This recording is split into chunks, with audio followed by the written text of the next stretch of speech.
Bienvenue au podcast La Zone A1 avec Gabriel et moi-même, Yann.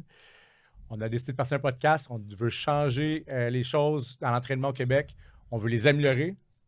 On est venu développer ce podcast-là, ou partir ce podcast-là pour vraiment avoir des invités spéciaux, des sujets qui vont, je dirais, améliorer l'entraînement au Québec et probablement tout en Amérique du Nord et mondial. Gab. International, ça serait le fun. Explique-moi, Gab, c'est quoi ton parcours? J'aimerais ça savoir de où tu viens, de où... Tu me passes à sec, non? Il faut expliquer aux gens mon parcours. De où qu'on part, Ouais. de où tu pars, puis à partir de là, on... OK, on va se faire ça assez rapide parce que ça pourrait être long, là, nous connaissant. Là. Écoute, ça a commencé vraiment avec le sport, je te dirais. C'était pas l'entraînement au début. C'était vraiment passion, dans le fond, pour le mouvement en général, très jeune. De toutes sortes, là. Tu sais, tennis, golf, hockey, soccer. J'ai vraiment touché à tout. Là. C'est vers l'âge de 14-15 ans, quand j'ai commencé à travailler, j'étais Packer Boy au IGA, le classique. Là. ouais, hein? Ouais, puis j'ai commencé à avoir Je des... connaissais pas celle-là. Non, c'est ça. Exact. Tu vas en apprendre des affaires sur moi avec ce podcast-là, man. Je pensais tout savoir, moi. Exact. Fait que, j'ai commencé à avoir des tendinites d'un coude, à force d'emballer tu sais, toute la journée, puis avec les sports Ok, que je quand faisais. même. C'est là vraiment que j'ai commencé à me poser des questions sur comment mon corps fonctionnait puis pourquoi que j'avais mal de même. J'ai fait le parcours classique, là, docteur, après ça physio, après ça je me suis rendu chez le chiro, l'ostéo. J'ai tout fait les types de thérapeutes puis à travers différentes années, mes douleurs ont commencé à accroître.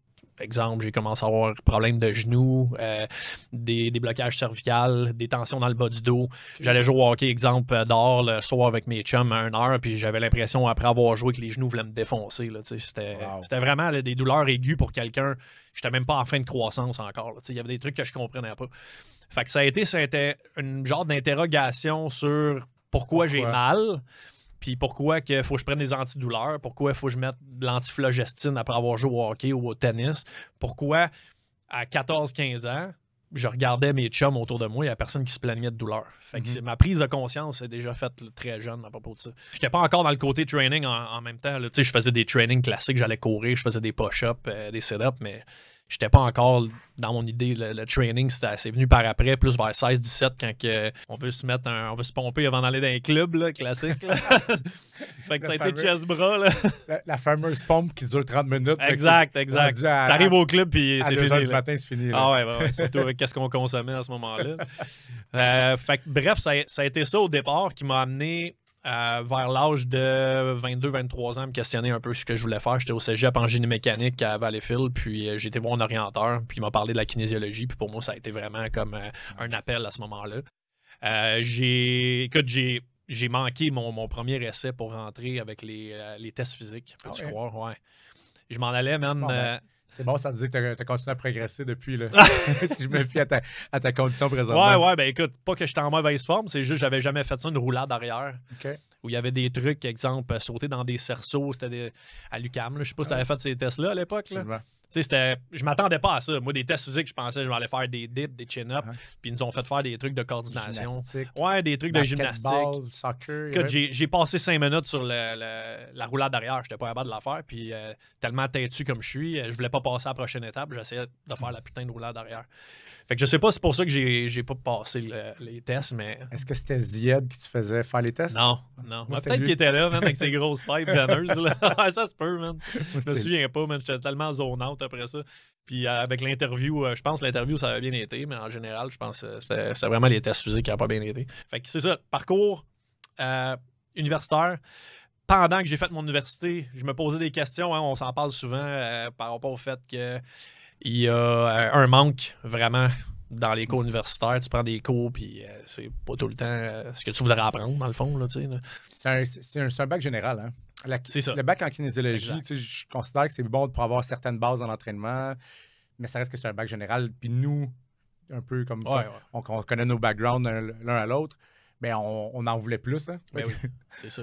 Fait que déjà, à ce moment-là, j'étais déjà dans extra-curriculum. Je sortais de l'université puis je faisais des formations. Puis c'était pas comme c'est aujourd'hui, on s'entend. Il fallait que tu connaisses quasiment des gens qui connaissaient un coach qui avait de l'expérience. Aujourd'hui, c'est très accessible. Ben oui, tout le monde est un coach qui veut vendre ils ont entraîné 4 clients dans leur vie puis c'est des coachs formateurs. Là, c'est drôle. Là. On s'en parle ça aussi souvent. On va d'ailleurs on va toucher ça. On va avoir des anecdotes là-dessus. Oui, on va avoir des anecdotes, c'est clair. Je dirais que c'est quasiment rendu une blague. Là. Ben, c'en est une. C'en est une, vraiment. T'as entraîné, c'est comme tu disais, t'as entraîné 3-4 personnes, puis tu vas donner des conseils aux autres. Donc, ce côté-là, Puis t'as pas nécessairement de connaissances non plus. Tu répètes. Tu sais, c'est sûr qu'à un moment donné, on répète tout le temps les connaissances de quelqu'un. Je suis d'accord. Ouais. Sauf qu'il y a une différence en prendre des connaissances théoriques puis pas les avoir essayées après ça. Puis même pas comprendre tes connaissances théoriques, puis juste comme vomir un peu dans des genres de setup online où que les gens vont cliquer sur un fichier puis ils vont pouvoir apprendre la théorie que tu as appris de quelqu'un d'autre, mais que tu n'as jamais essayé puis tu n'as jamais eu de résultats. Moi, c'est ça qui me fait capoter aujourd'hui, c'est que les gens, ils n'ont pas d'expérience. En fond, ils n'ont pas créé de résultats encore. Ça fait combien de temps, là, dans ton cas? Ben, ça fait 12 ans. Je calcule les années que j'avais commencé à faire des clients un peu on the side sans avoir nécessairement de connaissances. Ça fait peut-être 14-15 ans là, que je suis dans le domaine. Mettons, à 14-15 ans, tu es capable de me mettre un chiffre de clients que tu as pu côtoyer en... Combien oui, écoute, je viens de rentrer justement tous mes clients dans mon dossier Flip. Ouais. Je suis rendu comme à 1652, une affaire de même. Ça, c'est du bagage. Là. Ben oui, écoute, on en a vu du monde, là, depuis moi. Là. T'as-tu un chiffre, toi? Je m'en ai dit 10 000, mais c'est peut-être pas logique. Okay. Mais c'est sûr que t'as rentré, mettons, tes cours de groupe que t'as fait là-dedans. Non, aussi, mais c'est juste pour expliquer. Moi, pour le vrai, je t'ai demandé le chiffre, mais j'ai pas vraiment de chiffre, mais je sais que c'est des milliers. Ouais, c'est ça. Parce qu'avec toutes ces années-là, tu calcules que tu fais du 8-10 heures. Des fois, ceux qui nous connaissent, on est des workaholics. Ben oui. On fait des 8-10 heures quand tu vois des fois des one-on-one, mais tu vois des groupes de 4, tu vois des groupes de 6. Ça fait monter le montant de monde. Là. Mais t'en as vu des gens bouger. C'est ça qui je pense que est la base. Parce que oui, quand tu as les connaissances, tu as des formations, tu as appris quelque chose, mais tu apprends pas mal plus à voir les gens bouger puis à côtoyer au one-on-one. Puis je pense que c'est la plus grosse legacy qu'on pourrait donner. Notre legacy, je trouve pas le mot en français, mais notre expérience, si on est capable de le... Notre leg, dans le fond. Là. Ouais. On est capable de le transmettre un peu dans ce qu'on veut faire dans notre parce podcast. Qu'on a vu du monde, dans le fond, en malade. Là. On en a passé, puis de toutes sortes. Là, en plus. Je respecte, c'est pas tout le monde qui sont prêts à travailler autant d'heures que nous. Puis aujourd'hui. Hein? Puis je respecte ça à la limite, puis je dis pas qu'on a la recette gagnante. Non. On ne détient pas la vérité. Sauf que le fait d'en avoir fait autant, je pense qu'il nous donne beaucoup de connaissances à transmettre. Ouais. À donner des trucs. Puis le but du podcast, on va continuer à développer c'est quoi l'objectif du podcast, mais ça reste quand même qu'on en a du bagage à transmettre. Puis finir. Puis je vais revenir à ce que tu disais, parce que je pense que l'évaluation mécanique puis l'observation de mouvement, tu me demandes un peu mon background puis tout ça, puis on va faire la même chose avec toi. Puis je me rappelle, jeune, là, je jouais au soccer, puis j'avais mes cousins et cousines qui étaient peut-être moins sportifs que moi. Puis je me souviens vouloir leur montrer un geste sportif. T'étais-tu comme ça, toi aussi, déjà jeune? Genre? Ben, quand j'avais 15 ans environ, mes coéquipiers me demandaient qu'ils s'entraînent avec tous cet été. Puis là, moi, j'avais le plan d'entraînement du coach, mais j'étais comme le coach. Ouais, c'est ça. C'était déjà en toi. Là. C'est ça. Je pense que pour moi, c'était soit que j'allais jouer au hockey professionnel ou que je faisais. Devenir entraîneur. Ça a toujours été ça. OK. Ben écoute, je vais finir le truc, là, comme ça, on va pas passer à toi, on va avancer parce qu'on peut rester des heures sur nos affaires. Dans le fond, quand je suis sorti de l'université, j'avais déjà commencé à toucher à des formations à l'extérieur, donc au privé. Puis c'est vraiment quand je suis tombé sur la posturologie que ça a vraiment complètement changé. Ça a été le game changer. Dans le fond, c'est la compréhension de comment l'être humain se développe dès, dans le fond, l'arrivée du fœtus jusqu'à la mort, en fait. C'est ça, la neurodéveloppementale, ce qu'on étudie aujourd'hui. Ouais. C'est vraiment ça qui a changé ma vision des choses. Et ça a commencé sur moi, comme la plupart du temps. C'est que je me souviens, mon bon chum, mon mentor, collègue Mathieu Boulay, qui me teste ma bascule de l'épaule, puis mes rotations, puis qui m'enlève mes métaux, puis que tout à coup, tout revient. C'est des trucs de fou comme ça qui m'ont... À la limite, ça avait l'air de la magie un peu sur le coup, mais étant donné que je suis quelqu'un vraiment... Ça peut paraître des fois le contraire, mais je suis vraiment scientific base. Là, Je suis vraiment la grosse science sale, puis ça me prend des recherches, puis je remets les choses en question, puis je pense la même chose que moi là-dessus. Puis j'avais pas fait la posturologie tout de suite en partant. Il fallait que je fasse le cours, puis que je me fasse enseigner comment ça fonctionne avant d'embarquer, même si je voyais, puis que je savais que c'était ça que j'allais faire le restant de ma vie. Moi, automatiquement, quand on m'a testé, de ce moment-là, je savais que c'était ça que j'allais faire. Je savais que là, j'avais le chaînon manquant de toutes mes années d'être en thérapie, de ne pas avoir des résultats, d'être dépendant de 2-3 manipulations orthopédiques chez le chiro par semaine, des traitements d'ostéo, de muscle activation. J'ai tout fait, Yann. J'ai tout fait. Puis ça tenait pas. Puis là, tout à coup, je tombais sur quelque chose qui réglait un peu comme la cause des problèmes. Là, je tombais sur une folie. Fait que là, ça a été le gros game changer. Puis après ça, je me suis lancé. À chaque année, j'avais des collègues à ce moment-là qui mettaient 10 à 15 000 par année sur leur formation. Fait que je travaillais du 70, quand tu disais tantôt. Là, je faisais du 70-80 heures au Nautilus Plus à ce moment-là. Puis tout l'argent que je faisais, tout ce qui me restait, en fait, je le mettais sur des formations. Puis ça m'a amené à travailler dans différents gyms. Avec différents types d'athlètes, différents types de clientèle. Puis aujourd'hui, j'ai un centre d'entraînement à Dorval qui s'appelle Athletic One, puis on se spécialise vraiment plus dans le hockey. On est en partenariat avec Quartier Hockey pour tout ce qui est l'évolution de l'athlète dans ce sport-là. De la prise en charge, autant posturale, préparation physique, que nutritionnel, supplémentation. Puis le transfert par la suite. Puis le transfert sur la glace, exactement, avec tous les appareils qu'on va discuter, là, qu'on a la technologie et les connaissances qu'on a. Cool. Fait que le parcours, c'est ça. Maintenant, évidemment, on veut savoir la zone sportive. Yann Joseph. Ça a compris. What's up? Zone sportive, oui. Athletic One, ouais. Zone A1, le podcast. Oui. C'était facile. C'est cool, Gab. Merci de ton introduction. Là, dans le fond, on se ressemble sur plein de choses. Là, je vais développer un peu. Mais de l'autre côté, j'ai des ressemblances, mais je pars différemment mon background. Ouais. Mon background, c'est que depuis toujours, j'ai toujours voulu être un athlète.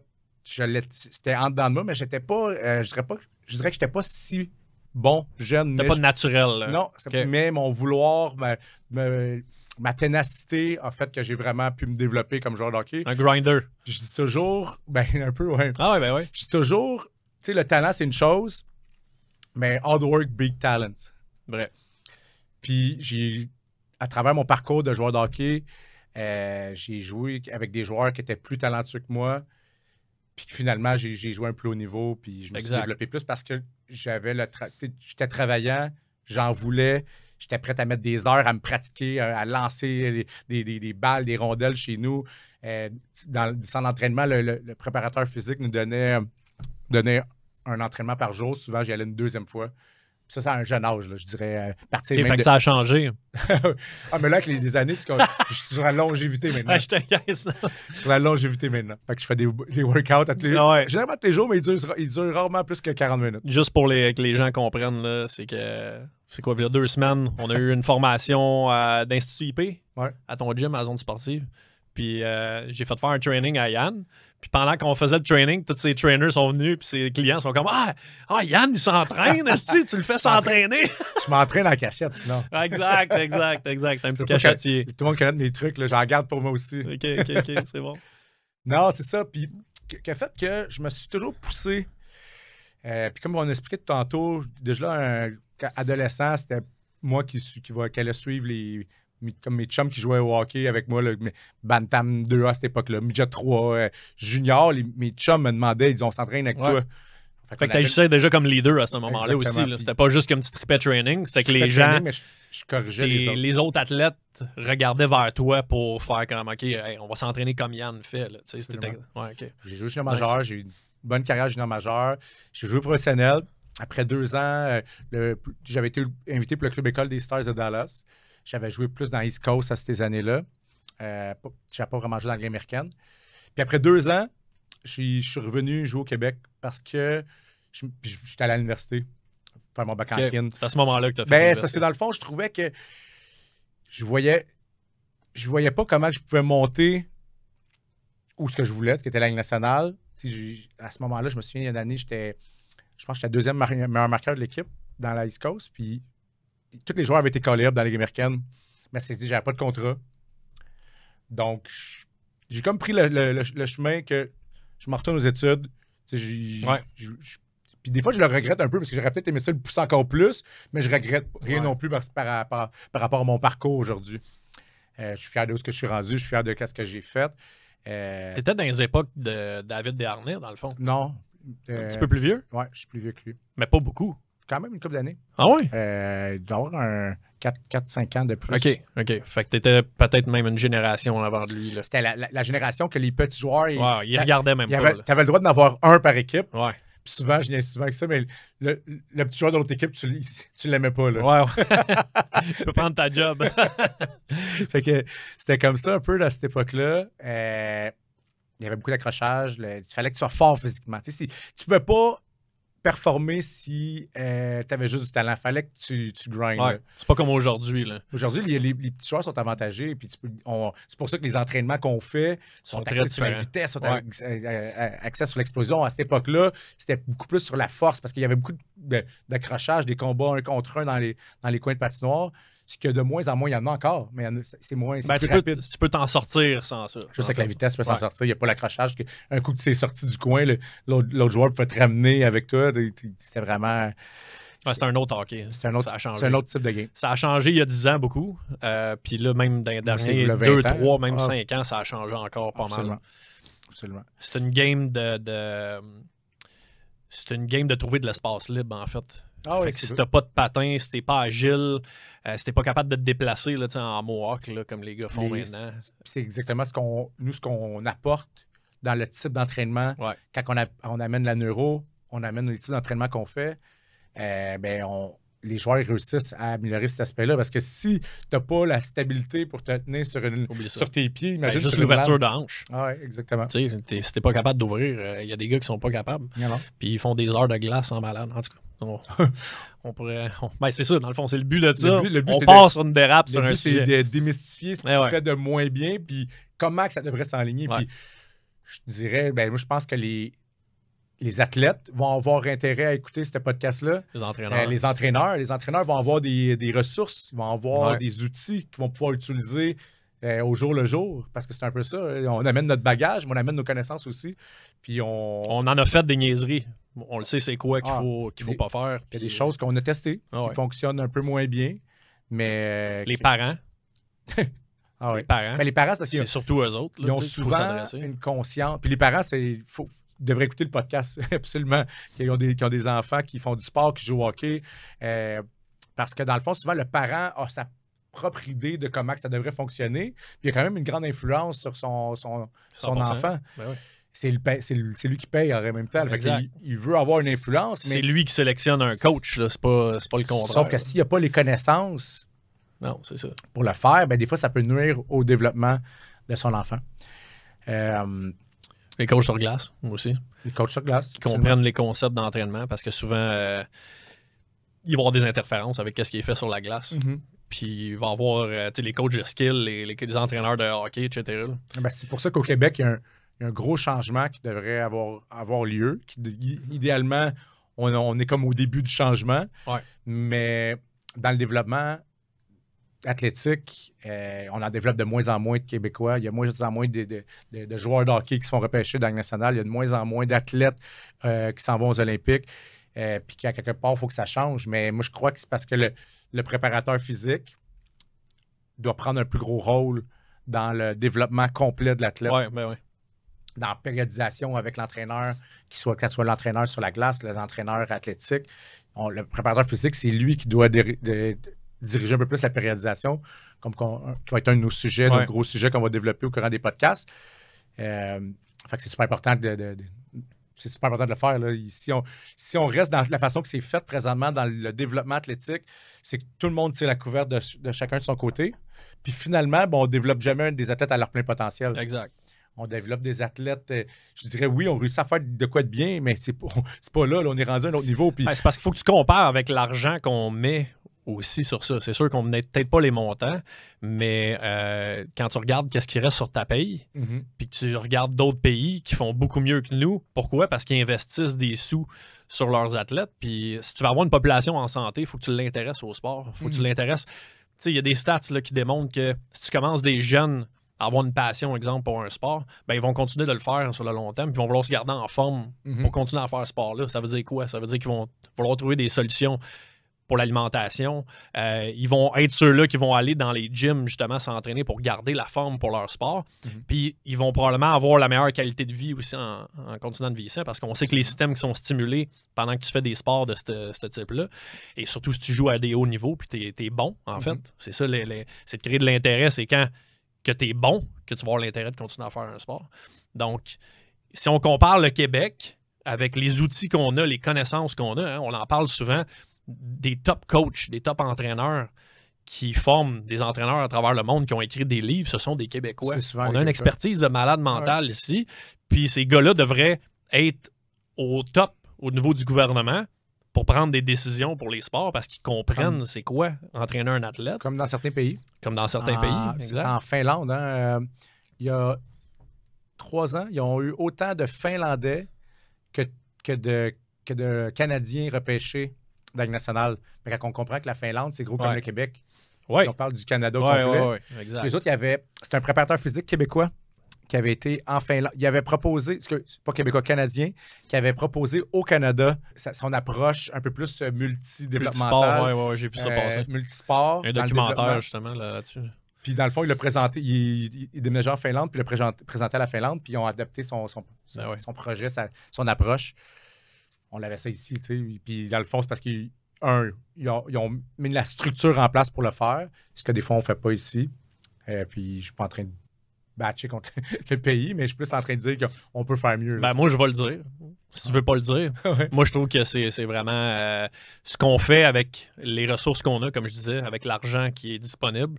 Tu sais, je regarde juste là, le 7 millions qu'on a donné aux Kings de Los Angeles. On peut retourner ça de tous les bords. Il y a des avantages économiques, etc. Je comprends pas le move, mais ça pourrait se défendre avec des arguments.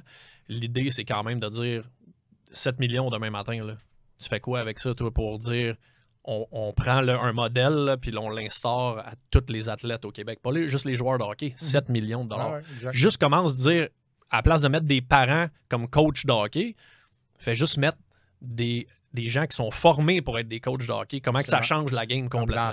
Comme aux États-unis. Aux États-unis, c'est les coachs sont rémunérés, puis ils ont des connaissances, puis ils ont fait des études. C'est souvent des kinésiologues comme nous qui deviennent coachs. C'est ça, puis ils ont la double tâche là, dans des niveaux inférieurs. Ça se fait un peu dans les écoles privées tranquillement ici, mais c'est pas assez rapide parce que, veux pas, si tu changes un système complètement ou t'instaures comme ça va prendre des années avant que ça soit implanté un peu partout. Exact.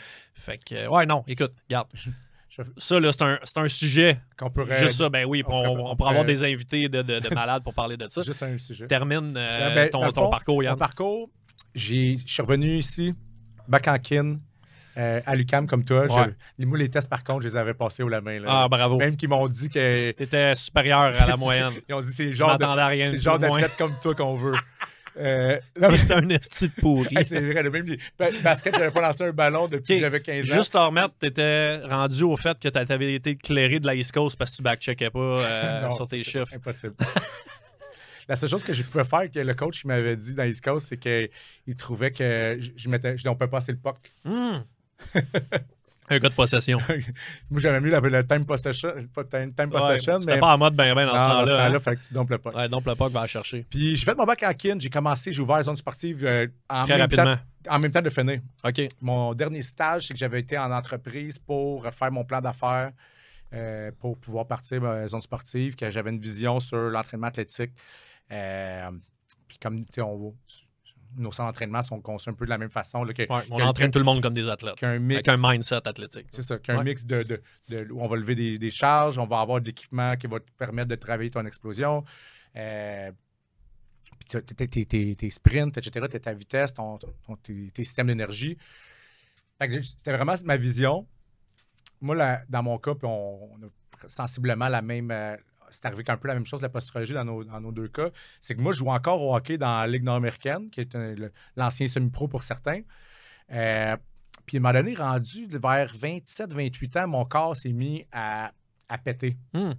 Mais tu sais, avec tout ce que je connaissais en entraînement, que là, je m'assurais de ne pas avoir de muscles faibles, de renforcer les muscles faibles, Le structural balance. de relâcher les muscles tendus. Ah ouais. Puis comme on sait maintenant, aujourd'hui, c'était justement, ça fonctionnait. Ça a ses limites. Ça a fonctionné un peu.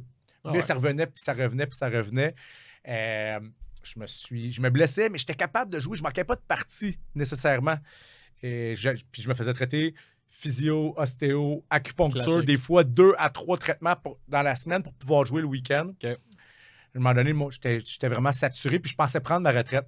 Puis un peu comme toi, j'ai rencontré notre bon ami Matt Boulay, qui va être un de nos invités. Là, je lance. Ben, ça va être le premier invité. Je C'est le premier sur la liste. lâche la Je le mèche. confirme live. Donc, Mathieu, j'étais allé voir en posturologie. Je n'étais pas sûr c'est quoi ça, la posturologie. J'avais vu un petit peu ce qu'il faisait sur les réseaux. Après 6 semaines que je t'ai suivi, que je faisais mes petits exercices en neuro, Porte ta semelle. je portais mes semelles. Comme un bon garçon. Puis là, comme on le sait, là, puis on va en discuter dans les podcasts, mais on fait 3 petits exercices des yeux. Comment que 3 exercices comme ça avec les semelles pouvaient ramener mon corps avec, je dirais, pratiquement pas ou sans douleur.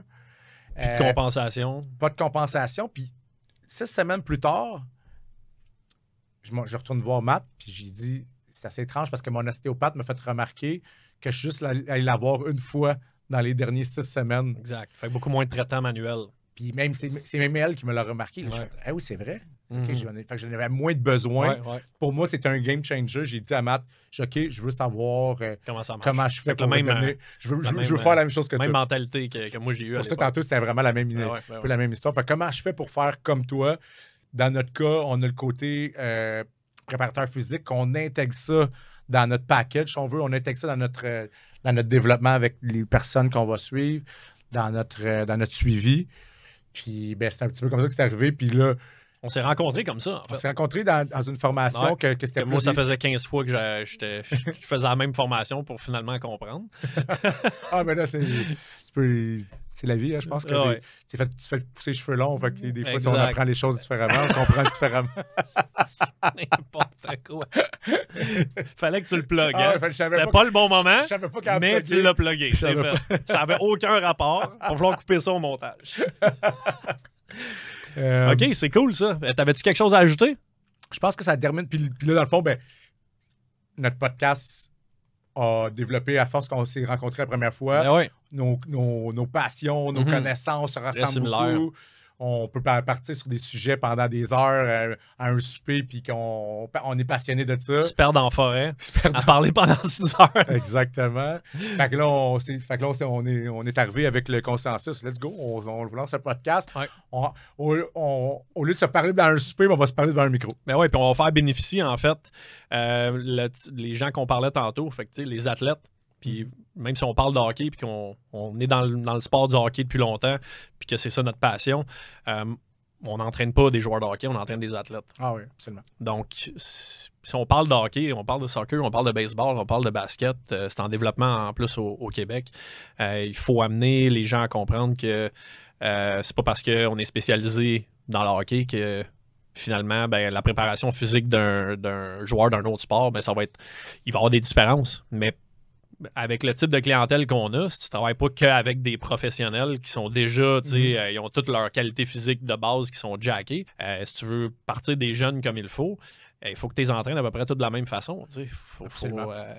C'est pas super spécialisé. Il faut que ta base soit solide. C'est ça. Il faut que la base soit solide. Ça reste que dans la majorité des sports collectifs, ben, c'est pratiquement les mêmes qualités athlétiques qu'ils ont besoin. Ouais. Là, après ça, on peut aller un peu plus spécifique à un certain moment donné dans le sport, mais là, ça reste que la préparation générale, la sensiblement base la même. est vraiment la même. Puis Ah ça, ouais. c'est l'erreur que beaucoup trop d'entraîneurs, préparateurs physiques, Ah ouais. coachs vont faire, c'est qu'ils vont faire tout de suite du flashy. Pour plaire, pour les réseaux sociaux, pour... Ça fait des beaux vidéos, des beaux... Ouais, mais aussi pas avec les parents. Les parents vont venir, ils vont dire hey, moi, mon kid, il a besoin de faire ça. Ça. OK, ben c'est quoi? Sors-moi ton curriculum vitae et me dire qu'est-ce que toi, tu es en train de me dire que moi, je devrais faire. Ça, c'est mon travail. Si tu le dis comme ça, c'est quand même politiquement correct. Ouais. C'est c'est ça la réalité. C'est que chaque parent qui rentre, moi, je le vis au quotidien, mais j'ai pas peur de le dire parce que les parents, éventuellement, ils comprennent. Ça aurait pu être dit, qu'est-ce que tu connais? Qu'est-ce que tu connais? Qu'est-ce que tu connais à l'entraînement? Oui, qu'est-ce que tu connais? Mais tu le dis de bonne façon. C'est Ouais. vrai, tu sais, dans le fond, c'est nous autres les professionnels, c'est à nous autres ça nous autres de s'en occuper. C'est pas puis le parent, je sais qu'il veut bien faire généralement. Puis il a peut-être vu ça sur une vidéo sur Instagram, que cet athlète-là, il faisait C'est ça flashy. comme ça, mais Puis il est bon. Est-ce Fait qu'il y a que les bases, les prérequis pour ça. vraiment faire ça tout de Ouais, suite? souvent que c'est non. Puis plus ça avance, moins ils les ont. Puis ça, on va pouvoir s'en parler. Si on saute ces étapes-là, on nuit complètement au développement de l'athlète. Ben complètement. Ouais. Puis c'est ce qu'on veut. On veut développer des athlètes de haut niveau. Puis si on, comme on dit, on passe à côté de ça, puis on passe à côté des bases, bien les coachs travaillent le top de la pyramide. Exact. Pour revenir à l'exemple de tantôt, c'est comme si je m'en vais au garage, puis j'ai un problème, exemple, avec mon exhaust, puis je dis au gars de me faire un changement d'huile. Tu sais, c'est quoi? Ça n'a pas rapport, ça, là? Non. Exact. Le parent, il vient. Dis-moi, c'est quoi ton problème? Ça arrive des fois. Le père va me dire, écoute, il tourne sur un côté, puis son pied tourne à l'intérieur. Fait que, on le sait qu'est-ce que c'est, ça. Ah ouais. Bon, OK, ça, c'est un problème. Là, tu viens me voir parce que tu sais que moi, j'ai probablement une solution. T'es pas en train de, toi, me dire c'est quoi le problème, puis tu me dis, écoute, je vais te payer pour que tu fasses ce que moi, je vais te dire. C'est pas ça la réalité. Quand tu vas voir un préparateur physique, quand tu vas voir un posturologue, quand tu vas voir quelqu'un en nutrition, souvent, c'est parce que tu vas accomplir tu as un objectif en tête, tu vas aller chercher des résultats. Il y a une problématique à régler. Hein? Nous autres, notre job, c'est quoi? On a une business de solutions, dans le fond. Tu viens nous voir, on trouve des solutions pour toi. Ouais. Puis on a un paquet d'outils pour trouver des solutions pour porter les problèmes que tu as. C'est là que, dans le fond, nos deux backgrounds, nos deux passés, si on veut, qui a fait la posturologie, amène beaucoup de solutions dans tout ça. Dans ce qu'on a compris en neuro appliqué. C'est pas qu'on dit souvent c'est la base. C'est que c'est dur. Puis vite fait, là, la posturologie, c'est on amène un corps en équilibre. On disait un joueur de hockey qui est sur une lame, puis il n'est même pas capable d'être en équilibre sur un pied, on lui demande d'être sur une lame. Il ne peut pas être à son plein potentiel, il ne peut pas être optimal dans ce qu'il va faire. Il ne sera jamais le meilleur joueur de hockey possible. Même si on le fait travailler son croisement parce qu'il a besoin de croiser de ce côté-là, pour stabiliser son pied. C'est des outils qu'on utilise avec tous les autres qui fait qu'on réussit à avoir des résultats, je dirais, plus rapides ou c'est même pas plus rapide. Non, plus durable. Parce que tu peux pas obtenir ces résultats-là avec d'autres méthodes. Si tu travailles juste sur le muscle, exact.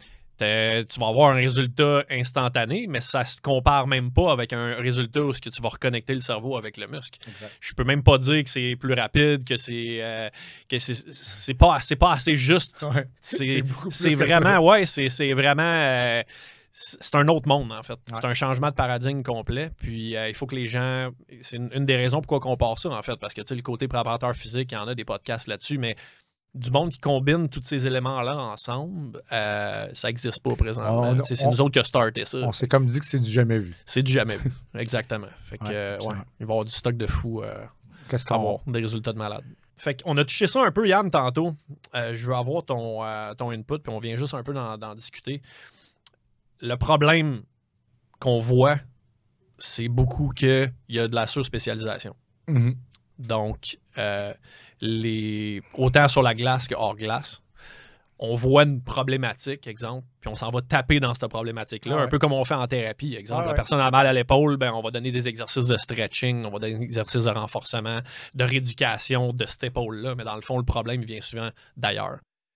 Comment tu vois ça? La progression, mettons, là, dans les dernières années où ce que tu touches autant à des athlètes de n'importe quel sport, mais justement le côté de surspécialisation. De voir que la façon d'être meilleur dans ton sport, c'est d'en faire plus et toujours plus. Puis d'avoir un coach pour chaque portion. Tu sais, là, maintenant, tu as un coach pour les mains, puis des fois, tu as plusieurs coachs pour les mains. Tu as des coachs pour le patin, tu as du power skating. Après ça, tu as souvent comme des patineurs artistiques qui vont te montrer des drills différents que ces coachs de hockey-là. Comment tu vois ça? Comment c'est établi dans ta tête, les concepts là, qu'on voit présentement? Des fois, je vois du surentraînement. Je vois souvent du surentraînement. Mal périodisé, je pourrais dire, là, à cause qu'il y en a trop. Puis je vois de plus en plus, on côtoie des joueurs de hockey de tous les niveaux, puis ils sont rendus à leur apogée. Quand tu dis apogée mineur, c'est que tu arrives à du junior majeur. Ouais. Tu es supposé avoir la fondation. Là. Ouais. Mais moi, ce que je vois rendu. Puis là, c'est peut-être dans une autre ligne directrice par rapport à ce que tu as dit, mais à cause qu'ils en ont comme trop fait, il y en a qui arrêtent de jouer junior majeur. Ils ont rendu ils lâchent le sport. Mm-hmm. Ils ont trop fait de spécialisation à un jeune âge. Trop tôt, oui. Trop tôt. La spécialisation devrait arriver plus tard. Là où c'est super important d'aller toucher à plusieurs types de sports. À un jeune âge, absolument. Oui, pour développer toutes tes skills, tes capacités motrices. Si mettons que ton objectif, c'est de devenir un joueur de hockey, mais que tu joues au basket ou au soccer durant l'été ou peu importe, ben tu vas améliorer ta coordination œil-pied. C'est du basket à coordination œil-main. Saut vertical. Tu vas améliorer ta saut vertical. Tu vas améliorer ton rebond. Même tu vas aller plus loin. Tu vas améliorer des skills qui sont plus dans un jeu collectif, ton marquage-démarquage, que dans le hockey. Fait que ta vision de jeu. Je dirais que dans le hockey, maintenant, les joueurs, vu qu'ils font juste la spécialisation, on voit moins de ce fameux marquage-démarquage-là. Ouais. Ils sont 100%. Ils sont bons avec la rondelle. Mais ils ont des mains de malade, comme toi puis moi, on n'aura jamais. Absolument. Mais tu les mets dans une situation de match. Moi, c'est ce que je vois. Il n'y a pas de jeu d'équipe. Puis quand il y a un jeu d'équipe, c'est parce que c'est le coach qui leur a appris à faire un jeu d'équipe. Mais il n'y a pas de jeu d'ensemble parce que tout le monde a un IQ hockey et ils sont capables de mettre ça en commun. Dans leur tête. Non, c'est ça. C'est comment le faire parce que un coup que tu le comprends, c'est supposé être un automatisme. Tu penses plus à ça après. Tu n'as plus la rondelle, tu trouves une façon de la revoir. Là. Ouais, exact. Puis ça, je trouve que faire des multisports, en voulant dire jouer à faire différents sports à un jeune âge, va vraiment aider à ce niveau-là. Si je vais un peu plus loin, pour moi, j'ai 2 filles qui font de la gymnastique. Si j'avais eu un garçon, puis vu que j'ai joué au hockey, je l'aurais voulu le diriger vers le hockey, mais j'aurais fait faire de la gymnastique. Ouais, j'allais coller. Parce que dans le fond, puis comme on connaît dans les patrons moteurs, la base, c'est des mouvements, justement... Poids du corps. Pas corporel. Puis souvent, gymnastique, c'est qu'ils travaillent nu-pied, très sensoriel. C'est très sensoriel, la gymnastique. Très vestibulaire aussi. Très proprioceptif. Fait que quand on comprend la base, puis ça va être un sujet assurément éventuellement complet. Fait que je lancerai pas toute la mèche. Fait que le vestibulaire, pour les gens comprennent, c'est des canaux qu'on a au niveau de l'oreille interne qui nous permettent de positionner notre tête dans l'espace. Donc, c'est ce qui fait que tu vas être capable de déplacer ta tête dans l'espace sans que le reste du corps va bouger. Okay? C'est un peu pour créer ce genre de séparation-là entre le corps. Puis ça va faire en sorte aussi, ça a d'autres fonctions, là, mais les principales fonctions, là, c'est vraiment Ça t'aide à savoir t'es où dans l'espace. C'est ça, exact. Donc, mettons... j'ai un exemple, je fais un exercice avec une patineuse artistique. Elle est habituée de tourner. Puis mettons que je fais faire un exercice sur une trampoline, puis que je lui demande de juste de débarquer après, puis elle a un autre exercice à faire. Pour elle, c'est super facile. Je demande de faire ça à quelqu'un d'autre qui a un vestibulaire beaucoup moins fort, beaucoup moins développé, je dirais. Mais là, il est un peu étourdi après. Mais elle n'a même pas ça. Elle était stimulée à fond. Parce qu'elle a un vestibulaire très développé. Les X-Games, ceux qui font les X-Games ont un vestibulaire très développé, mais comprendre que le côté athlétique, il est beaucoup plus que prendre un bâton et jouer qu'une rondelle. Mais oui, exact. C'est là où tu prends tes patins et tu te mets à patiner le plus rapidement possible. C'est là que je veux c'est ça notre objectif. Je veux que les gens le comprennent puis qu'ils comprennent qu'on a plein de ressources, que si on combine ça ensemble, on fait des meilleurs athlètes automatiquement. Exact. Puis on n'a pas encore touché au bâton et à la rondelle. Là. Non. Fait que c'est là que je pense. Et on l'a fait. On s'est démontré, c'est validé scientifiquement, puis on a des cas à n'en plus finir, pas juste toi et puis moi, mais ceux qui ont été formés à utiliser les mêmes concepts que nous, puis des mentors qu'on a eus avant même que nous, on soit là. Donc, ça va être intéressant que les gens se mettent le nez là-dedans, puis qu'ils commencent à changer leur vision des choses, en fait. À passer 15-20 heures sur la glace par semaine avec des coachs privés parce que tu vois qu'il y a un paquet de faiblesses à différents endroits, c'est pas nécessairement en ayant autant de volume, autant de fréquence sur la glace que tu vas régler tous ces problèmes. Ça part bien plus. J'ai une autre petite anecdote là-dessus. J'ai un joueur de hockey que j'ai entraîné cet été pour la première fois. J'ai commencé à travailler avec lui cet été, qui a fait les riverains du Midget 3, Collège Charlemagne. Ses parents ils me disent il est vraiment raide. faut que tu travailles du stretching Oui. avec. Oui, c'est sûr. Il manque vraiment de flexibilité, ça n'a pas de bon sens. Genre, OK, tu sais, laisse-moi regarder ce que je peux faire avec. Laisse-moi ce que je peux faire avec. Finalement, je l'ai évalué en posturologie pour voir. Tu l'as pas stretché. Non, je ne l'ai pas stretché. Je l'ai pas stretché. La méthode PNF, ça fait ses preuves. Jusqu'à un certain point, je pense. Hein. J'ai intégré nos concepts en posturo, en neuro. J'ai pratiquement. Je dis pratiquement, j'ai pas travaillé dans stretching de l'été, là, aucunement. Là. La bonne technique dans des mouvements à pleine amplitude dans le gym. Là, mais pleine amplitude de mouvements dans ces exercices. Ben oui. Puis ça l'a augmenté grandement. Même lui, il était comme, on n'a pas très de stretching, mais regarde comment je descends bas mon squat. Regarde. Fait que c'est juste pour expliquer que les concepts qu'on a dans le fond, t'amènent moins de raideur parce que tu es moins en compensation, ton système il est plus optimal. Puis le stretching, en réalité, quand tu fais un sport, là, que tu patines, que même un haltérophile, là, il ne fera pas de stretching pour être descendre bas son squat. Là. C'est à force de le travailler, d'aller dans pleine amplitude. Puis si tu fais un stretch en statique, tu n'es jamais en statique dans ce que tu fais.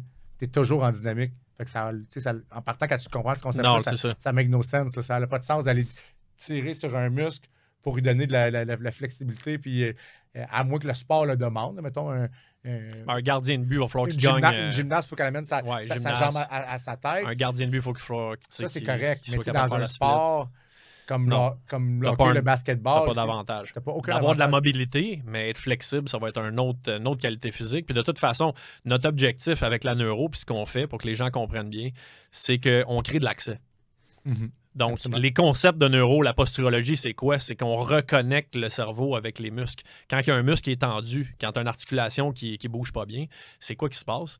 C'est que tu as une rigidité dans ce muscle-là. Puis souvent, c'est drôle, il y a tout le temps un côté qui est plus rigide que l'autre. Pourquoi? Ça veut dire que les signaux neuro qui s'en vont vers le muscle se font pas bien. Soit par la prise d'information des sens, soit par l'information qui part du cerveau vers les muscles. Exact. Ou il y a une boucle réflexe à travers ça qui fait en sorte qu'on a du feedback constant. Là, on va shaker le monde. Là. Oui, on va shaker le monde un peu, mais c'est important qu'on... À quel âge ça environ?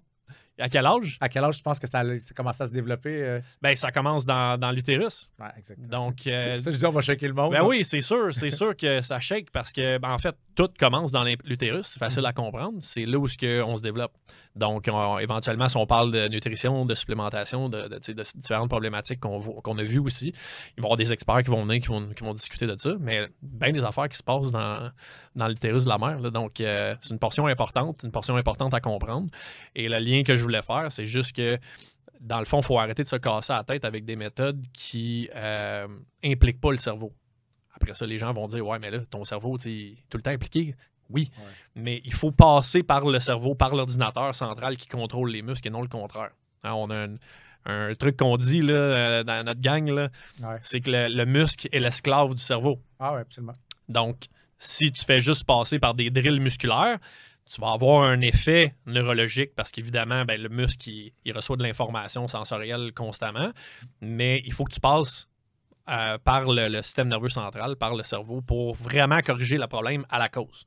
Et c'est de ça qu'on parle quand on parle de stretching. C'est pour ça qu'en stimulant justement, aller stimuler ton cerveau, t'améliores ta connexion de ton cerveau vers tes 600 muscles, tu n'as pas encore travaillé sur le système musculaire, mais il est déjà plus efficace. Exact.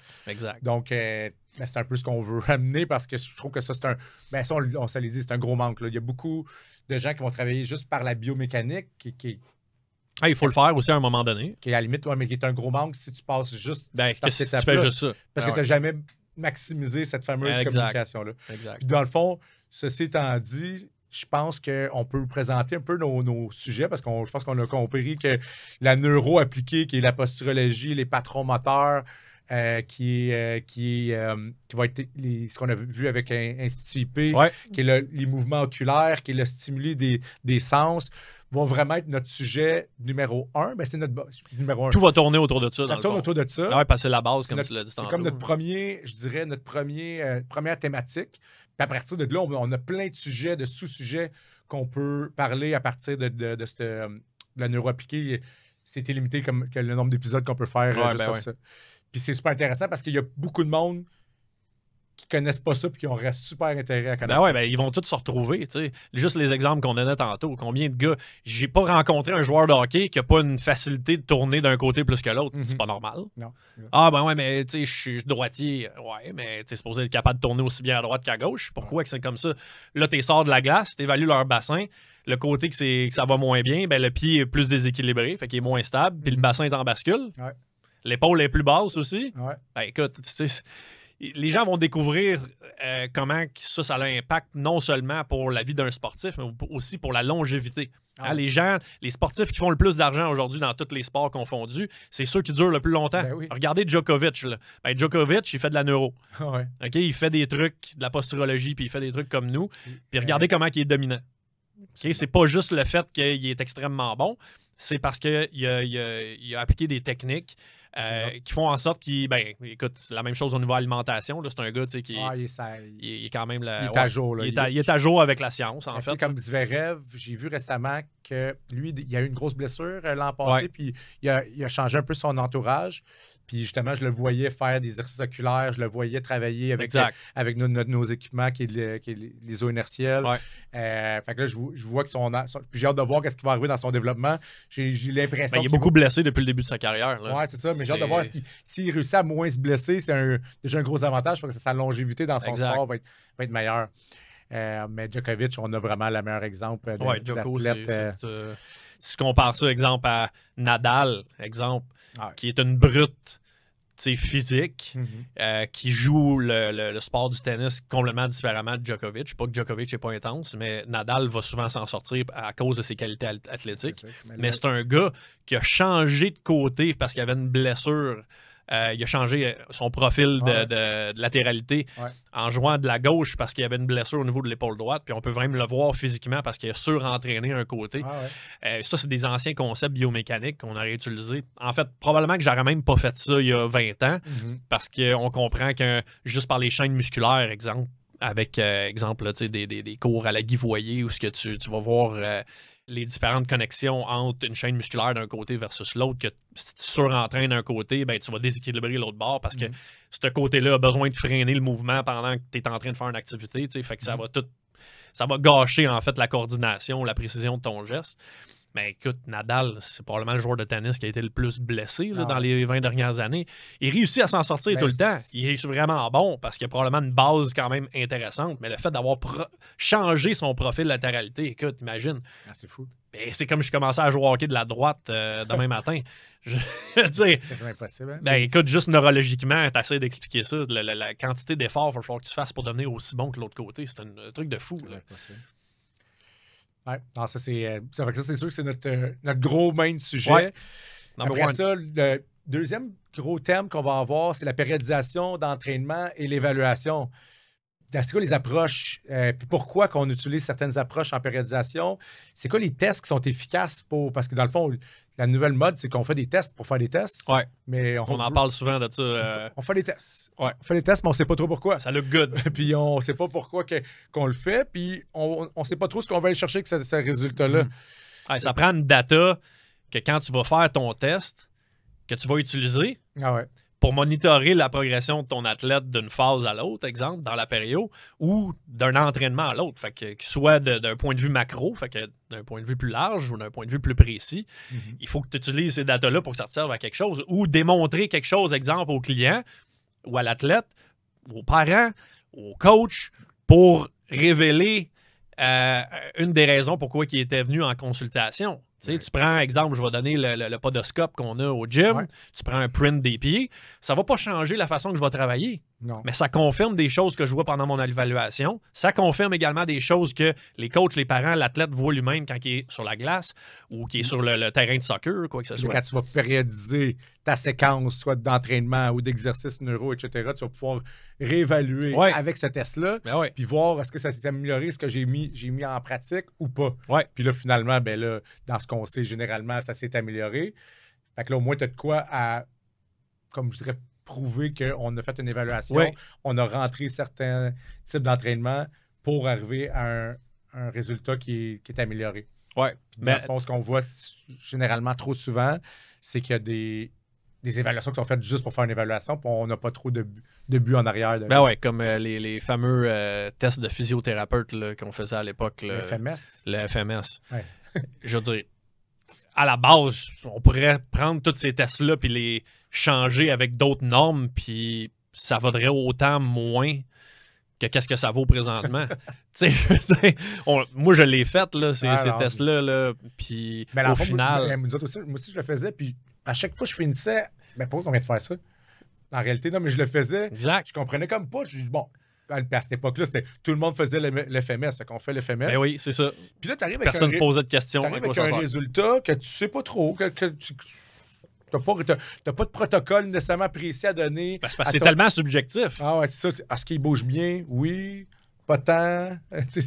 Non, c'est vraiment... Mais c'était accepté. Parce qu'il n'y avait rien de mieux aussi qui était sur le marché, je pense. Dans les sports professionnels. Très bien marketé. NFL, NBA, NHL. Exact. C'était ça qui était utilisé pour les préparer les programmes physiques. Après ça, on peut ajouter les tests qu'on a appris nous autres à faire en kinésiologie. Là, quand on fait les tests de stretching, puis les tests d'impédance qu'on utilisait au Nautilus Plus, oui, tu as un pourcentage de gras, mais c'était pas. Moi, je n'ai pas trouvé ça très fiable là, comme test. C'est pas très reproductible. Si la personne avait bu plus ou moins d'eau, ça faussait complètement le manger quelque chose de différent, cycle menstruel. Il y avait tellement de choses là, qui étaient à prendre en compte que d'une fois à l'autre, tu vois très bien que la personne a perdu du gras. C'est quand tu commences à faire les pincées que là, tu réalises comme OK, tu as perdu à tel endroit. Ben bon, ça, on pourra jaser de ça, effectivement. Troisième? Oui, le troisième, c'est la récupération.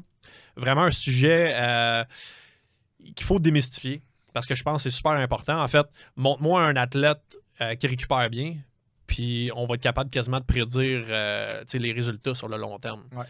Donc, ça veut dire quoi, récupérer bien? Ça veut dire que tu as une alimentation qui n'est pas juste pour rembourser de l'énergie, mais qui va t'amener des macros, des micronutriments. Donc, des vitamines, des minéraux pour t'assurer que ton corps il va maximiser ses fonctions hormonales, fonctions cérébrales, ce qui va faire que tu vas dormir de façon efficace. Puis la récupération, c'est ça.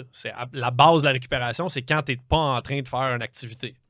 Ben, tu es en train de régénérer tous tes tissus. Tu es en train de détoxifier des toxines que tu as produites. Tu es en train de récupérer ton système nerveux. Tu as donné un break.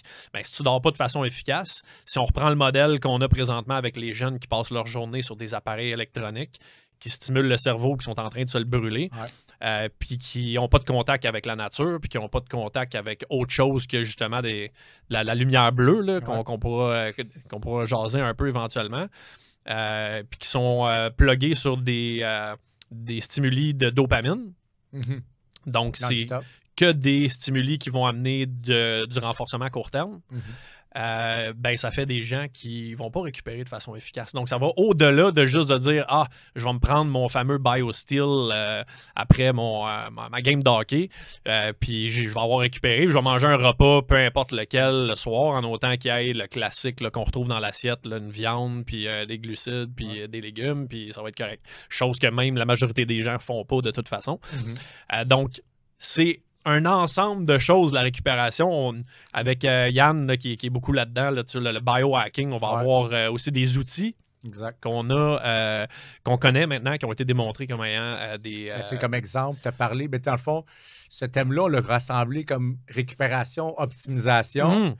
Puis dans le fond, c'est plein de... c'est comme tout, là, la nutrition, la supplémentation, des trucs soit de stress hormétique. Des stress hormétiques, c'est qu'on appelle, c'est qu'on fait des petits stress à notre corps pour que notre corps soit encore plus efficace à prendre des plus gros stress. Fait que manger genre du McDo une fois semaine, non, c'est pas Big Mac. C'est pas ça un stress J'entends ça là, présentement. Là. Stress, fais un cheat, man, fais un cheat meal, le gros. Tu vois, faut t'habituer tes cellules, ton corps. À vivre le stress de la mauvaise alimentation. Comme ça, quand t'en as, puis tu n'as pas choisi, mettons, tu étais chez quelqu'un, ben là, tu vas être correct. Tu vas être capable de gérer ça. Bullshit! J'avais un athlète Bullshit land! J'avais un athlète dans le temps, un fighter d'MMA, qui était vraiment convaincu de ce principe-là. Ouais. Il dit la jachère. Il me disait ça, tu sais quoi la jachère? Là, je dis, ben, explique-moi ton concept. Là, je suis comme jachère, ben oui, c'est un principe d'agriculture. Mais lui, il expliquait ça sur lui, c'est qu'il il dit, malade. Si tu manges mal, tu t'adaptes, là, tu te rends plus fort. Là, là avec le temps, parce que j'ai travaillé quand même quelques années avec lui, on a réussi à changer un petit peu cette mentalité-là. J'espère. Parce qu'il y avait de plus en plus de difficulté à faire ses coupes de poids. OK. Dans ses combats. Puis on a réussi justement Il y a trop de toxines à l'intérieur de son système. Je le voyais, moi, qui commençait de plus en plus. Là, il finissait son combat, puis il devenait enflé. Tu voyais dans sa peau, sa qualité de peau, son visage, c'était vraiment inflammé de toxines. Puis là, finalement, j'ai réussi. La fois qu'il y a eu vraiment de la difficulté, puis il a failli, c'est quasiment évanoui dans sa coupe de poids, j'ai réussi à le convaincre là qu'on allait travailler complètement différemment dans son okay. Sinon, ce que tu aurais pu faire, c'est que tu l'envoies vivre à Tchernobyl avec les loups de Tchernobyl. Je ne sais pas si tu avais vu cette étude-là. Il y a des chercheurs qui sont allés voir avec les gens savent, Tchernobyl, c'est là où il y a la centrale nucléaire qui a explosé. Puis il y a des animaux sur place, il n'y a plus d'humains qui sont là. Mais ils ont vu qu'avec une petite exposition, éventuellement, ton système immunitaire développe quand même des fonctions pour tolérer un peu plus de radiation, exemple. Okay. Mais là, après ça, pour savoir comme les loups, est-ce que la consommation d'eau, ça se fait sur Tchernobyl, la nourriture qu'ils vont consommer, c'est tout ça. Fait que je mets ça en joke, mais c'est pas parce que, exemple, la radiation, d'en vivre un peu, puis d'être capable d'en tolérer un peu plus, ça fait en sorte que ton système s'adapte, puis ton ADN s'adapte, versus en prendre, mettons, 15% de plus, puis là, ton système n'est plus capable de s'en adapter. Peut-être que c'est la réalité, peut-être que ça a été démontré que ça fonctionne, mais ce qu'on sait, c'est qu'avec l'alimentation, c'est pas comme ça. Ouais. Il faut relativiser les choses, là, puis c'est pas la réalité. Mais non, exact. Puis tu as parlé de dopamine tantôt. Je reviens avec ce sujet-là. Ben, exemple de stress hermétique, c'est des expositions froides. Ouais. C'est prouvé qu'aller dans un cold plunge, dans un bain froid, tu vas booster ta dopamine, mais ça va durer pendant 3 heures. Au lieu de ton jeu vidéo, mettons que c'est comme up-down tout le temps. Ouais. L'autre, c'est un méga stimulé. Là. Puis ceux qui l'ont déjà essayé... Surtout si tu as 4 défaites à NHL live de suite. Tu t'en vas dans le plunge. Tu t'en vas dans le cold plunge, je te remettre heureux. Non, mais ça, ceux qui l'ont déjà essayé d'aller dans des cold plunge, c'est aussi dans ton éveil par la suite mental. Puis moi, je l'explique souvent de cette façon-là, c'est que généralement, c'est que tu as créé quand même un stress qui quand même a un gros impact sur ta peau. Puis on sait que la peau, c'est un gros sensor là, au niveau du corps humain. Fait que si tu es capable de manager ce stress-là, tu es encore plus en mesure de manager les plus gros stress.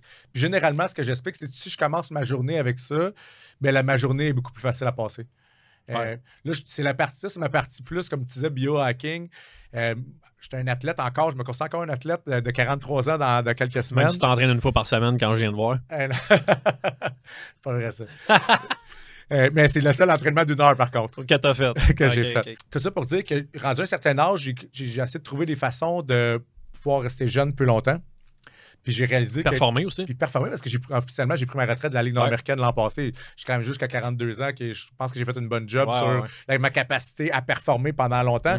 Tu l'as démontré. Quand je disais que je prenais ma retraite quand j'avais 34 ans avant de rencontrer Mathieu en posturologie. Puis tu étais plus en forme à 42 quand tu es... J'étais moins pété. Ouais. C'est sûr que j'avais des capacités physiques qui est normal. Qui est normal. J'avais déjà un lifestyle qui était très bon à 34 ans. Sauf que mon corps était plus magané. Mais tu n'avais peut-être pas les mêmes responsabilités qu'aujourd'hui. Aussi, famille, 2 enfants, etc. Exact. Il y a une couple de choses à tenir en compte. Mais tout ça pour dire que je me suis penché sur qu'est-ce qu'on peut faire pour être plus performant avec les années. Puis finalement, on peut l'appliquer avec nos athlètes de tous les âges. Parce que c'est sûr que si tu commences à un jeune âge à intégrer ces choses-là, tu viens t'améliorer tes capacités d'athlète, comme on a dit tantôt. Tu réduis ton vieillissement aussi. Ce qui est le plus payant, c'est ceux qui vont être capables d'être des athlètes à haut niveau pendant longtemps. Ouais. Fait que si on réussit à intégrer ces concepts-là de récupération puis d'optimisation, puis ça, il y a plein de sujets qu'on peut aborder. C'est souvent des choses simples en plus. C'est des choses simples. Tu n'es pas obligé d'avoir un cold plunge. Là, tu peux avoir une douche à la maison qu'à chaque fois que tu finis ta douche, tu finis qu'un 30 secondes de douche froide. Tu commences avec ça. Ou tu commences, c'est ça, tu commences ta journée avec ça, peu importe. C'est super efficace.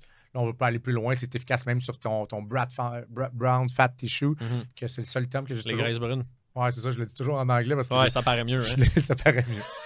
Mais tout ça pour dire qu'il y a plein de choses qui sont...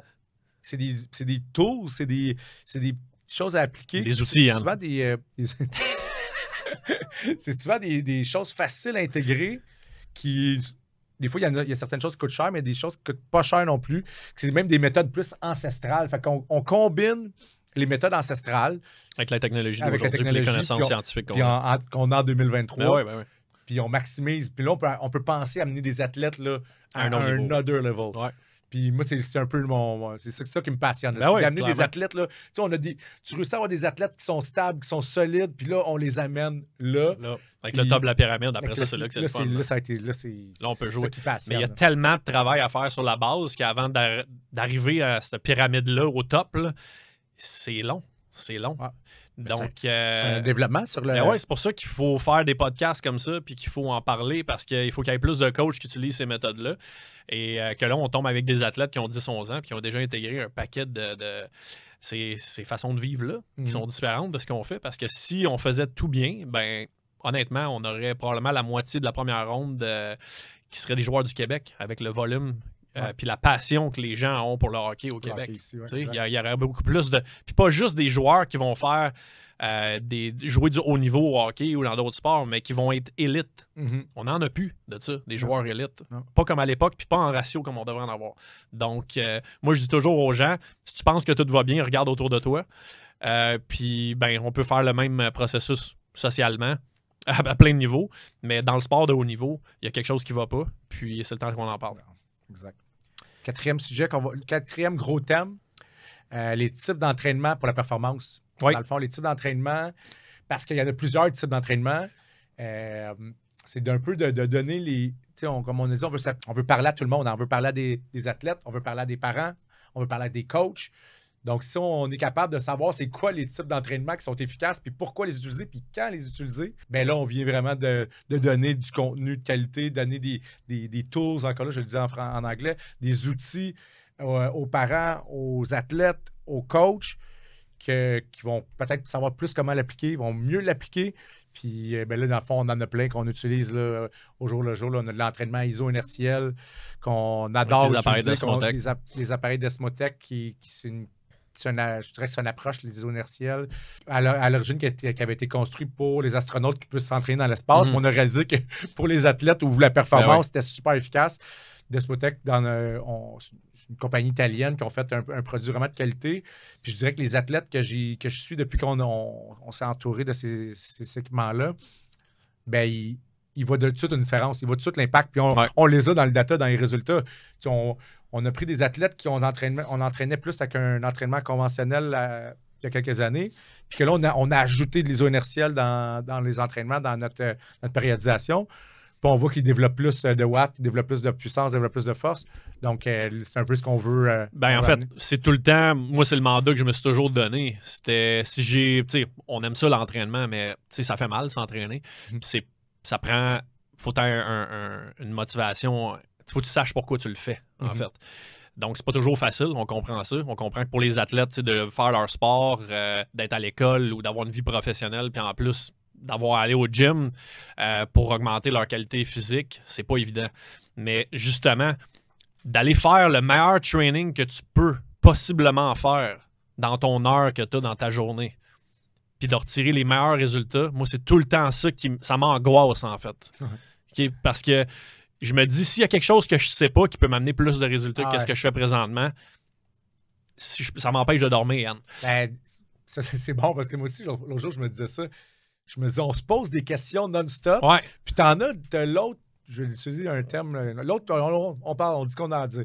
L'autre cabochon qui va faire n'importe quoi, puis qui se pose pas de questions. Ouais. Puis nous autres, on est toujours en train de se reposer des questions si c'est de la bonne façon qu'on l'a fait. Puis tu sais, c'est de même qu'on se développe, là, parce que c'est ça qui a amené qu'en cours de route, et puis moi, ça fait 20 ans que je suis dans le domaine. Là.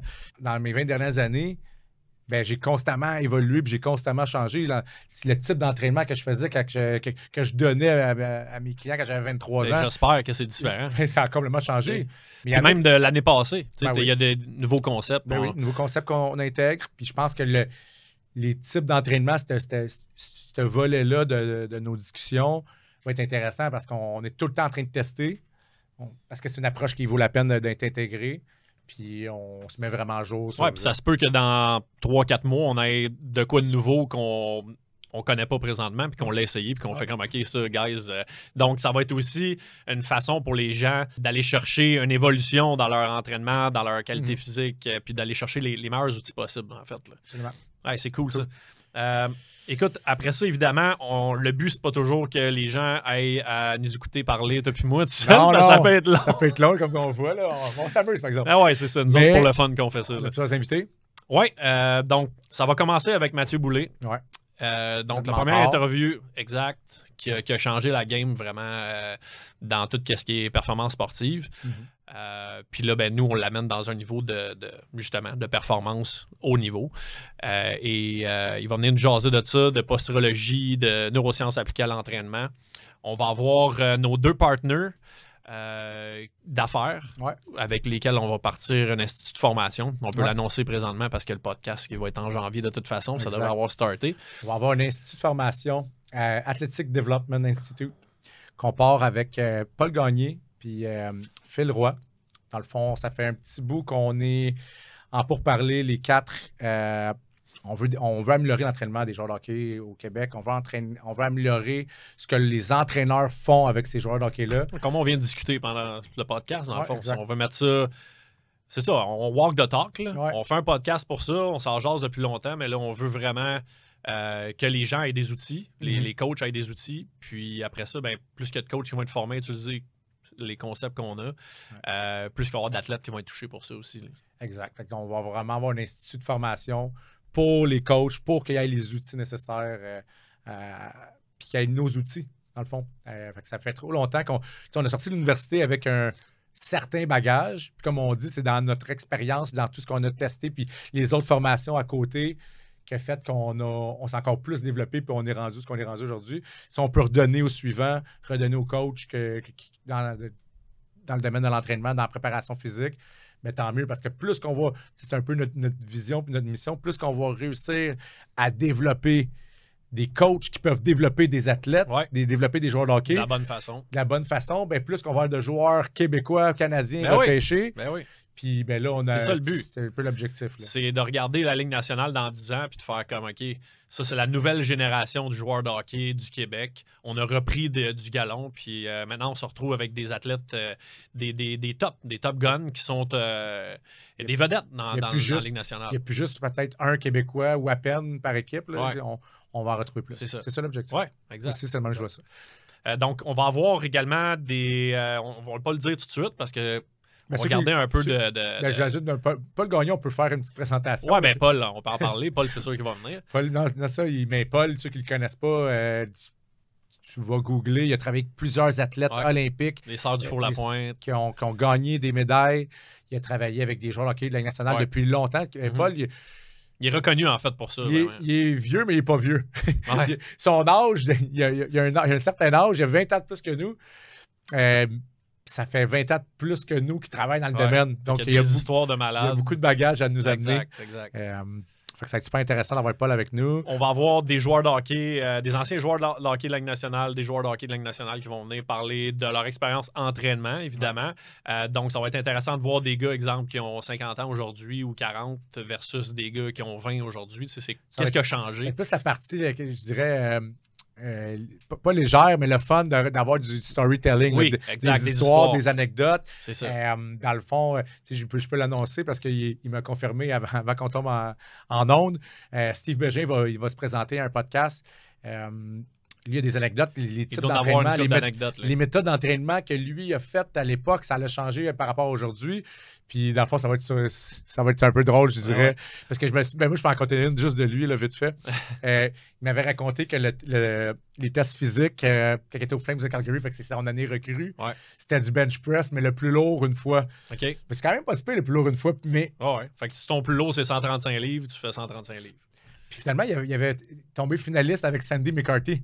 Steve Bégin, le monde le voit. C'est pas un batailleur. Sandy McCarthy, il est 6 pieds 4, 260. C'est une brute de l'Ouest. Puis même, il avait battu Jerome McGinley à ce test-là. Puis Steve, il est quelqu'un qui le voit. C'est pas quelqu'un qui... Non, il est pas huge. Il est pas très gros. Moi, j'ai eu la chance de l'entraîner à la fin de sa carrière. C'est assez impressionnant. Lui, comment que... On parle souvent du mind-muscle connection, là, de la capacité à... S'allumer le cerveau, là. Puis lui, il avait cette capacité-là parce que peu importe le poids qu'on lui donnait, il donne un challenge. il le levait. Okay. Puis je me souviendrai toujours une fois, je lui avais demandé quel poids tu veux. Tu es capable de lever plus lourd? Il dit, donne-moi le poids que tu veux, puis je vais le lever. Puis il le levait. Puis je peux monter vraiment grandement le poids. Là. Fait que ça, c'est sûr qu'on a des bonnes anecdotes là-dessus. On va avoir d'autres spécialistes, d'autres experts qui vont venir, des spécialistes en suppléments, nutrition récupération, mental. Ouais. Donc, on a quelqu'un vraiment sharp là, qui est connu dans le milieu qui va venir parler de tout ce qui est la neuropsychologie. Ouais. Donc, après ça, on va avoir des top coachs du Québec aussi qui ont entraîné des joueurs de hockey, des sportifs de haut niveau dans plein de sports. Puis, le but, c'est un peu d'avoir des spécialistes de telle chose, de telle thématique, puis qu'on le fait parler pendant la session, pendant le podcast. On se voit un peu plus comme des généralistes, qu'on a touché un peu à tout. Oui, on a une spécialisation, mais on n'est pas hyper spécialisé dans un domaine comme ces gens-là qui vont venir. Par exemple, que ce soit en athlétisme, il y a des coachs qui sont plus spécialisés en athlétisme qui entraînent leur athlète. Ils vont juste faire ça. Oui, c'est ça. Dans le fond, que même à la limite, n'importe quel athlète pourrait toucher un. Puis c'était Georges Saint-Pierre à l'époque. Je ne dis pas qu'on va voir Georges Saint-Pierre, mais ça serait le fun. Mais on peut se donner ça comme target. Ouais, comme target. Georges Saint-Pierre s'était mis à faire une préparation de ses combats, puis il s'était mis à l'athlétisme. Il voulait amener une autre approche à son Georges a physique. souvent fait ça. Il a souvent été touché de la natation. Il a touché un paquet justement de disciplines, surtout pour se préparer pour des combats spécifiques. Ouais. Il voyait qu'il y avait un adversaire qui avait beaucoup dans l'analyse, très cérébrale. Ouais. Puis il voyait que il faut que je sois plus stable avec ce gars-là. Je vais aller faire de l'entraînement, exemple, comme tu dis, sur des poutres en gymnastique. Fait qu'il était beaucoup sur l'équilibre. Je pense qu'il revenait d'une blessure aussi à ce moment-là. Aussi. Des fois, la spécificité dans certains mouvements, certains sports, en même temps, je dis spécifique, mais tu sais, le MMA, quand on comprend, c'est quand même multi, à la limite. Là. C'est comme, il y a beaucoup de sens, il y a beaucoup de qualités qui sont travaillées en même temps. Puis dans le fond, lui, par rapport à certains combats, il décidait d'aller avec un spécialiste dans tel domaine. Ouais. Fait que c'est quand même le fun d'avoir, moi je trouve ça le fun d'avoir leur dynamique, leur connaissance, leur approche. Puis c'est un peu ça le but, là, c'est d'avoir des ressources le plus argent possible. Cool. Donc c'est ça va faire le tour. C'est sûr qu'il va probablement avoir aussi des gens là, plus spécifiques au hockey lui-même, parce que c'est un sujet qui nous tient à cœur. Donc, tu sais, des coachs de hockey qui font du développement sur la glace, pour entendre leur version des faits. Parce que moi, je veux challenger ces gens-là aussi. Puis ça va être ça le podcast aussi. On va inviter du monde, puis on va challenger le monde. Moi, j'ai pas la langue dans ma poche, Yann non plus. Fait qu'on va faire parler les gens, puis s'ils ont des trucs qui disent qu'on est des questionnements, c'est ça. Je veux un jeu des débats à cette table-là. Ah, exact. Cool. On va voir la vision de certains professionnels, certains coachs, certains entraîneurs, certains athlètes. Puis dans le fond, c'est d'avoir un petit débat puis de s'amuser là-dedans. Moi, j'ai pas peur d'inviter quelqu'un ici qui a des visions complètement à l'opposé de la façon à la limite, que moi je veux travailler. On va échanger, puis je pense que c'est le même qu'on grandit. Il y a quelque chose qui va sortir. Puis moi, je dis toujours, si tu réussis à aller chercher une chose, même si tu n'es pas complètement d'accord dans l'ensemble de la conversation, si tu vas chercher une chose, ben, tu as déjà gagné dans la conversation. 100%. Puis à la limite, tu ne vas rien chercher, ben, on ne le réinvite plus. Simple comme ça. J'aime ça. Belle attitude.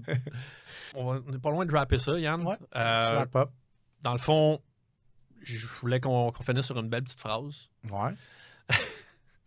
Le podcast de la Zone A1, c'est vivre pour sa passion en prenant action pour trouver les éléments qui feront de toi la meilleure version de toi-même. Wow!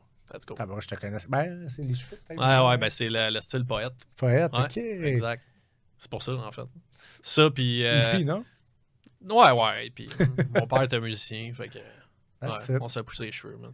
Ça va apprendre à en connaître plus sur Gab, hein? Ben oui, j'en ai ma guette une journée, là. On se fait un petit country. Je vais peut-être amener ma perruque à la Gab aussi. Ouais, ça c'était bon, ça. C'est bon. Ben, il faudrait que tu le fasses une journée, en fait. Ouais. Hey, sur ça, gang, merci. Suivez le podcast. On vous invite à nous suivre. On vous invite à vous abonner à la chaîne.